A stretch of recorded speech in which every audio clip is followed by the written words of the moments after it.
आता void coordination number आणि packing बघितल्यानंतर आपल्याला पॅकिंग एफिशियन्सी काढायला सोपं जाईल.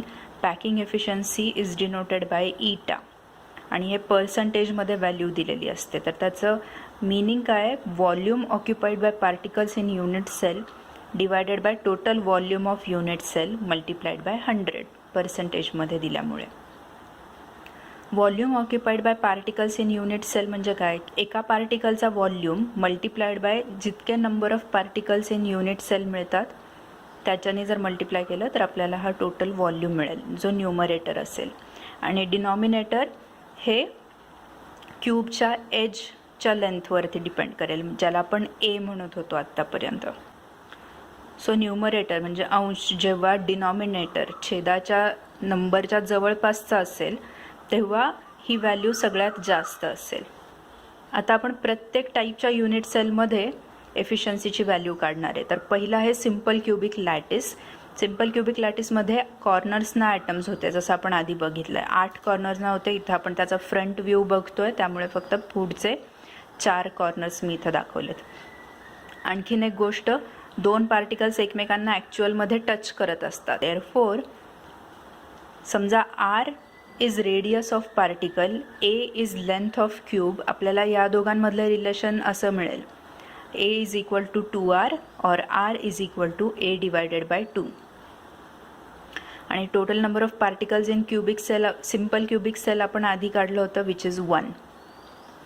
तर 1 असल्यामुळे आपण आता व्हॉल्यूम ऑफ स्फिअर फक्त जर काढलं तर आपल्याला एफिशियन्सीचा न्यूमरेटर मिळेल. सो व्हॉल्यूम ऑफ स्फिअरचा फॉर्म्युला माहिती आहे, 4/3 पायर क्यूब, आणि आरची व्हॅल्यू इथल्याप्रमाणे सबस्टिट्यूट केलं तर आपल्याला ही व्हॅल्यू मिळेल. This is volume of 1 particle. आणि सिम्पल क्युबिक सेलमध्ये इफेक्टिवली 1 पार्टिकल असल्यामुळे आपण हा न्यूमरेटर पकडणार आहोत. डिनॉमिनेटर जो होता व्हॉल्यूम ऑफ युनिट सेल, त्याची व्हॅल्यू कशी आली? क्यूब असल्यामुळे ए क्यूब आली, A multiplied by A multiplied by A. So efficiency of simple cubic cell is this divided by this multiplied by 100 which is 52.36. So जो आपला simple cubic सेलचा box असतो, cube जो असतो, त्याच्यामध्ये 52.36% जागा ही पार्टिकल्सनी ऑक्युपाय केली आहे. त्यामुळे राहिलेली जी जागा आहे ती कशी काढली आपण? 100 minus this value, 100 minus this value which is equal to 47.64. That much is the void किंवा एम्प्टी स्पेस, गॅप. तर डायग्राम बघा. बॉडी सेंटरमध्ये काय होतं? कॉर्नरचे पार्टिकल्स होते आणि बॉडीच्या सेंटरमध्ये एक पार्टिकल होतं. सपोज आपण या क्यूबचे corners A B C D E F G H असे डिनोट केले, तर डी एफ हा जो इथं मी लाईन ड्रॉ केली आहे हा डायगोनलचा आहे, करेक्ट. नाव क्यूब असल्यामुळे all edges have same measurement which is A, small A. So A B is equal to A which is equal to D C और सी डी सी बी, सगळ्याच edges. First we will look at F B, जी ही उभी line आहे. F B is equal to A which is equal to C B and also equal to C D. आता आपण इथं right angles, क्यूबमध्ये सगळे right angles असल्यामुळे पायथागोरसचा theorem use करणार आहे. तर डी बी ही जी लेंथ आहे हा इथल्या ट्रायंगलचा हायपोटेन्युअस असेल. So D B square is equal to C D और D C square plus C B square, जे इथं लिहिलं आहे. पण ह्या लाईन्सच्या लेंथ काय आहेत? A. Therefore D B square is equal to 2a square, हे लक्षात ठेवायचं. दुसरा राईट अँगल ट्रायंगल आपण बघणार आहोत, एफ बी डी, हा डायगोनल त्याचा हायपोटेन्युअस असेल. तर ह्या केसमध्ये काय होईल? आता डी एफ स्क्वेअर जो आहे that will be F B square plus D B square. D B स्क्वेअरची व्हॅल्यू आपण आधी फाइंड केली होती 2a square. And F B is also edge of cube, so F बीची सुद्धा मेजरमेंट ए स्क्वेअर असेल. So that will be 3a square. आपण particles consider केले तर डी एफ किंवा एफ डीवरती किती पार्टिकल्स आहेत? 3. आणि डी बीवरती किती पार्टिकल्स आहेत 2. सो एफ डीवरचे जे 3 पार्टिकल्स आहेत तर ते असे दिसताना, राईट. सो ही जी लेंथ आहे डी एफ इफेक्टिवली किती असेल R plus 2r plus R, right. So that will be 4r D आणि F. So D F square म्हणजे काय, 4r square is equal to 3a square.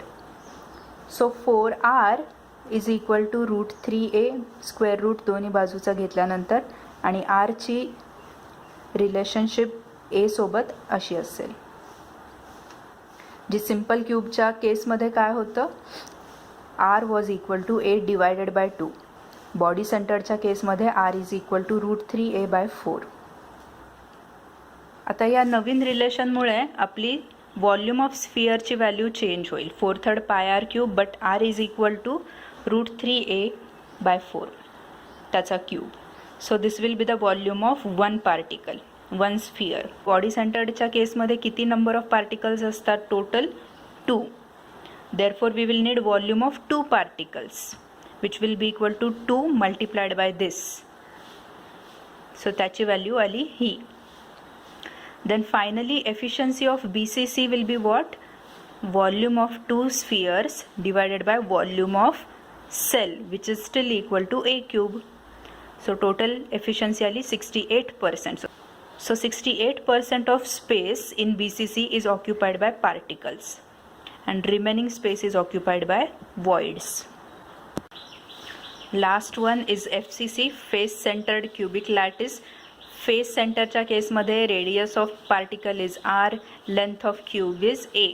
त्या दोघांमधलं रिलेशन कसं फाइंड करणार आता आपण, 3 पार्टिकल्स एका फेसवर असे दिसतात, correct. So 4r is equal to diagonal. डायगोनलची length with respect to edge of cube is always √2a. Therefore r is equal to a divided by 2√2. तर आपण ह्या 4ला समजा 2 मल्टिप्लाइड बाय √2 मल्टिप्लाइड बाय √2 लिहिलं तर तिथून आपल्याला ही व्हॅल्यू आली आहे. मागच्याप्रमाणेच पुढची स्टेप असेल व्हॉल्यूम ऑफ स्फिअर 4/3 πr³ आणि FCCमध्ये 4 पार्टिकल्स असल्यामुळे ह्या व्हॉल्यूमला आपण 4ने मल्टिप्लाय केलं. So total efficiency is volume of 4 particles divided by volume of 1 cube आणि एफिशियन्सी आली ही. So if you remember you can observe that packing efficiency of FCC is highest. FCC पेक्षा कमी असते BCC ची जी होती 68% आणि सगळ्यात लोएस्ट होती सिंपल क्यूबिक सेलची. सिंपल क्यूबची काय होती 52.36%.